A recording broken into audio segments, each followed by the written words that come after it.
बघेन, परंतु एखादा तालुका सभापती डायरेक्ट म्हणतो काढून टाकेन। अध्यक्ष महोदय, एखाद्या सदस्याने केलेलं वक्तव्य, एखाद्या सदस्याने केलेलं भाष्य, एखाद्या सदस्याने केलेलं भाषण हे रेकॉर्डवरून काढून टाकणं अध्यक्ष महोदय हा फार फार फार मोठा अपमान आहे। आपण विचार करू, हा बापरेच सांगतो, तेच सांगतो। अध्यक्ष महोदय, अध्यक्ष महोदय, अध्यक्ष महोदय, ठीक आहे, आता बिलावर या, आता बिलावर या। सागर साहेब बसा बसा बसा बसा, बिलावर या, चला। अध्यक्ष महोदय, मी एक रेकॉर्ड मी त्यात सुधारणा करतो। माझं पूर्ण बोला बोला, माझं सगळं काढून टाका। तुमचं मुळीच काढणार नाही। नाही नाही, माझं पूर्ण होऊ दे, मग काढा तुम्हाला वाटलं तर। आणि म्हणून अध्यक्ष महोदय, अध्यक्ष महोदय, अध्यक्ष महोदय, आपण सर्रास हे काढून टाकतो, ते काढून टाकतो। अध्यक्ष महोदय, हा विषय गंभीर आहे, हा एवढा सोपा नाहीये। अध्यक्ष महोदय, एखादा माणूस बोलला त्याचे शब्द काढून टाकणं म्हणजे ही फार मोठी शिक्षा आहे, फार मोठा अपमान आहे, फार मोठा इन्सल्ट आहे। अध्यक्ष महोदय, या ठिकाणची एक घटना मी तुम्हाला सांगतो। कैलासवासी गोपीनाथराव मुंडे, कैलासवासी गोपीनाथराव मुंडेंच्या कारकिर्दीतले, जरा ऐका, गिरीश ऐका, बोला, मी ऐकतोय, बोला, आपण ऐका। कैलासवासी गोपीनाथराव मुंडेंच्या कारकिर्दीतली मधली एक मी घटना सांगतो। अध्यक्ष महोदय, मुंडे साहेब नेहमी असे बोलायचे आणि मुंडे साहेबांच्या हातात काही लिहिलेलं नसायचं, पण ते शेवटी इतका अनुभव होता, एवढं तोंडपाठ होतं, ते डायरेक्ट यायचे आणि सभागृहामध्ये असा कागद फडकवून बोलायचे। आणि अध्यक्ष महोदय, त्यांनी एकदा भाषण केलं आणि ते सभागृहातून निघून गेले।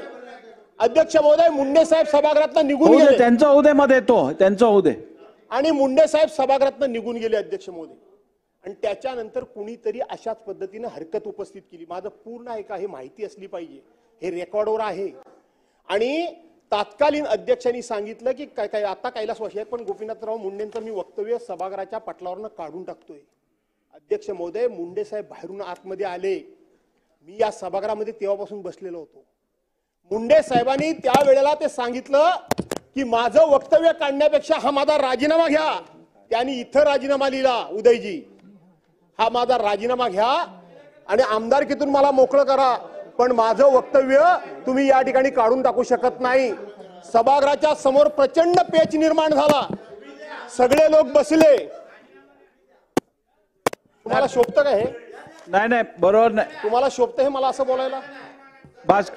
भास्करराव, आणि म्हणून माझं तुम्हाला एवढंच सांगणं, हे काढून टाकणं एवढा सोपा विषय नाही, एवढ्या करता सांगतो। आणि म्हणून अध्यक्ष महोदय, या ठिकाणी सरकारने हे विधेयक आणलेलं आहे, आणि म्हणून स्थानिक स्वराज्य संस्थांच्या निवडणुका सुद्धा लवकरात लवकर कशा होतील या दृष्टीने सरकारने पुढाकार घ्यावा।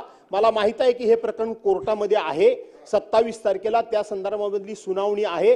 जो काही कोर्टामध्ये निर्णय होईल तो होईल, परंतु सरकारच्या वतीनं या स्थानिक स्वराज्य संस्थांच्या निवडणुका मंत्री महोदय लवकर कशा होतील आणि लोकप्रतिनिधींच्या हातामध्ये हा कारभार कसा येईल या दृष्टीनं आपण प्रयत्न करावा। तुम्ही असं केलं तर थांबणार नाही मी अर्धा पाऊण तास, आणि मला थांबवता येणार नाही।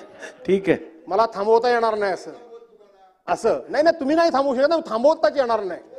34 सेक्शन खाली मला तसं थांबवता येणार नाही, हे पण सांगतो। चला, आणि म्हणून अध्यक्ष महोदय, की आपण या दृष्टीने सरकारने विचार करावा, एवढी माझी सूचना आहे। ठीक आहे, बरोबर आहे। फक्त रेकॉर्डवरचं मी एक सुधारणा करतो की मी ज्या वेळेला चर्चा सुरू केली तेव्हा मी असं कधीच म्हणालो नव्हतो की अर्धा वेळ सत्तारूढ पक्षाला आणि अर्धा वेळ विरोधी पक्षाला, संख्येनुसार वेळ दिला जाणार। आणि हे आपण जे म्हटलं त्याच्यात करेक्शन आपण नोंद करावी। दुसरी गोष्ट, तालिका सभापतींनी जरीही एखादा रेकॉर्ड दुरुस्त करण्या संदर्भात काही भाष्य केलं असेल तरी अंतिम अधिकार हे अध्यक्षांचे आहेत, त्यामुळे मी तपासल्याशिवाय कुठचंही